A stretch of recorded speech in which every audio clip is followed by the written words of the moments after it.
भारत काफी समय से अपने विमान वाहक युद्धपोतों के लिए आधुनिक विमानों की तलाश में था, जिसको लेकर भारत ने दुनिया के कई अत्याधुनिक विमानों का टेस्ट किया।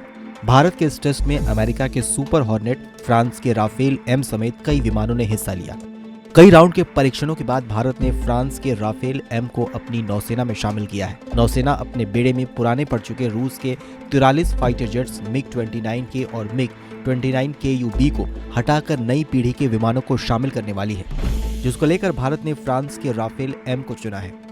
आपको बताएं तो मौजूदा समय में French navy 240 Rafale M jet का इस्तेमाल कर रही है।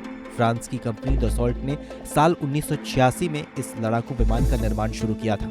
फ्रांस का ये विमान अमेरिकी नेवी के aircraft carrier USS George H.W. Bush पर कई तरह के मैन्यूवर्स को सफलतापूर्वक अंजाम दे चुका है, जिसकी वजह से ये दुनिया के सबसे सफल नौसेना लड़ाकू विमानों में शामिल किया गया है। वहीं अगर आपको इस लड़ाकू विमान की खासियतों के बारे में बताएं तो सुपर हॉर्नेट और राफेल एम दोनों ही active electronic scanned array radar से लैस हैं। राफेल एम में RBE-2 AA रडार फिट है। ये रडार हवा, समुद्र और जमीन पर टारगेट को स्कैन कर ट्रैक कर सकती है। राफेल एम अपनी विजुअल रेंज की वजह से सुपर हॉर्नेट पर भारी पड़ता है।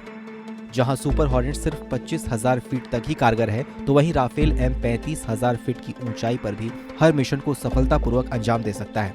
30,000 फीट की ऊंचाई पर अगर राफेल चाहे तो सुपर स्पीड से और ऊंचाई हासिल कर सकता है।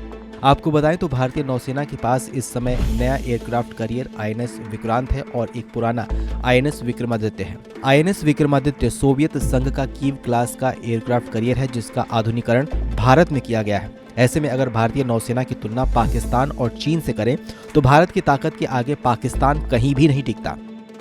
उसके पास एक भी एयरक्राफ्ट करियर नहीं है। भारत के पास 2 एयरक्राफ्ट करियर INS विक्रमादित्य और INS विक्रांत है। चीन के पास 2 एयरक्राफ्ट करियर पहले से हैं। इसी साल जून में उसने अपना आधुनिक फूजियान एयरक्राफ्ट करियर लॉन्च किया था। हालांकि अभी ये चीन के बेड़े में शामिल नहीं हुआ है। भारत ने पहले अपने एयरक्राफ्ट करियर्स पर MiG-29 का बेड़ा तैनात कर रखा था, जिसमें समय के साथ बदलाव की जरूरत थी। समंदर में दिनों दिन भारत के लिए चुनौतियां बढ़ती जा रही हैं, जिसको देखते हुए नौसेना को अपग्रेड करना जरूरी होता जा रहा था।